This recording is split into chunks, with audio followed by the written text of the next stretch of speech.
نحمده ونصلي على رسوله الكريم أما بعد فأعوذ بالله من الشيطان الرجيم بسم الله الرحمن الرحيم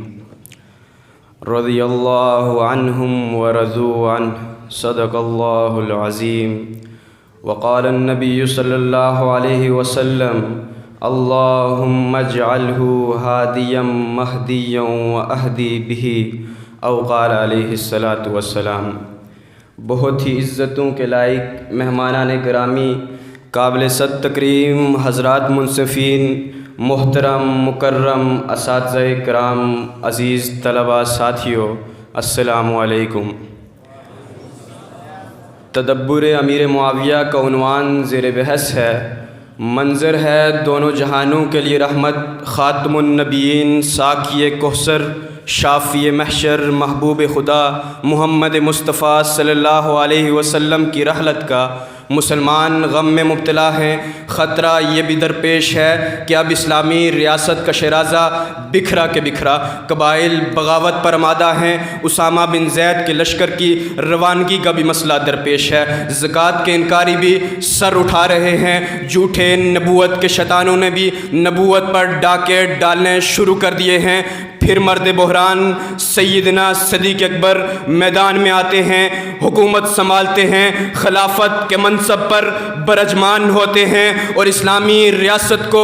دوبارہ پاؤں پر کھڑا کرتے ہیں۔ علی وقار، یہ مشکل ترین دور جس کا صدیق اکبر کو سامنا تھا، لیکن جب امیر البحر کاتب وحی سیدنا امیر معاویہ حکومت سنبھالتے ہیں تو اب کی بار حالات سیدنا صدیق اکبر کے دور سے بھی زیادہ سنگین ہیں۔ اب کی بار بھائی بھائی سے لڑ رہا ہے، دشمن بھی سر پہ بیٹھا اپنے زخم گن رہا ہے، لیکن اس مرد دانا صاحب فراست نے اپنے ان تدبرانہ الفاظ کو سامنے رکھتے ہوئے کہ جہاں میری زبان کام کرتی ہے وہاں میں کوڑا نہیں اٹھاتا، اور جہاں میرا کوڑا کام کرتا ہے وہاں میں تلوار نہیں اٹھاتا، اپنے ان الفاظ کو سامنے رکھتے ہوئے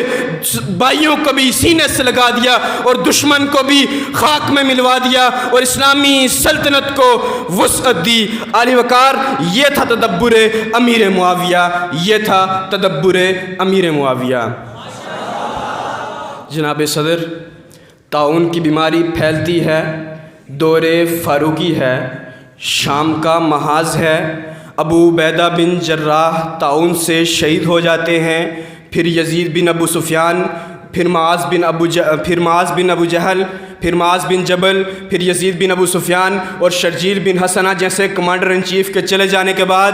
دفتر فاروقی سے شام کا محاذ ایک ہستی کے حوالے ہوتا ہے، امیر المومنین فاروق اعظم، جن کے جاہ و جلال کے زمین و آسمان پہ چرچے تھے۔ ان کے ساتھ بحیثیت سپہ سالار کے کام کرنا کسی بھی محاذ پر آسان نہ تھا۔ گورنروں کی اصلاح اور سرزنش ہوتی رہتی تھی۔ گورنر عمر بن عاص، عبد الرحمن بن عمر سمیت کئی مثالیں موجود ہیں، لیکن اس تدبرانہ ہستی نے عدل کے اس آفاقی مینار کے سائے میں 5 سال بغیر کسی ڈانٹ اور سرزنش کے شام کا محاذ سنبھالے رکھا۔ اس ہستی کو امیر معاویہ کہتے ہیں، وہ امیر معاویہ جن کی تعریف میں خود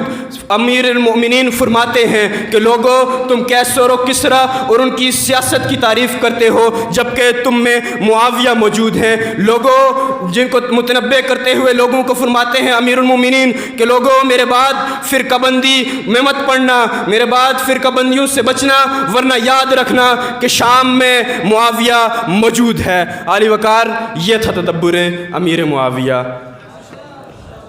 معاویہ کی عظمتوں پہ جان و دل فدا کرو، معاویہ پہ منقبت لکھا کرو، پڑھا کرو۔ صاحب محتشم، امیر معاویہ کون ہیں؟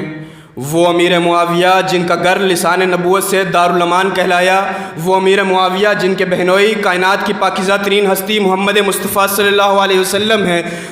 سمندر کے بپھرے ہوئے سینے کو عبور کر کے یورپ کے دروازوں پر باروب دستک دینے والے امیر معاویہ، جو السابقون الاولون تو نہ تھے لیکن ان کی حکمت، ان کا تدبر، ان کی فراست اور ان کی طرز حکمرانی کے سبب ایک طرف بلوچستان اسلام کی کرنوں سے جگمگانے لگا اور دوسری دوسری طرف یورپ کو بھی خبر ہوئی کہ دو سپر پاور فارس اور روم اب قصہ ماضی بن چکے، دو سپر پاوروں کو ٹکڑے ٹکڑے کر دینے والے اسلامی تاریخ کے عظیم ہیرو، والی شام، فاتح عرب و عجم، شمشیر اسلام، آفتاب رشد و ہدایت، امام و سیاست و تدبر، شمشیر اسلام جناب سیدنا صدیق امیر معاویہ تھے۔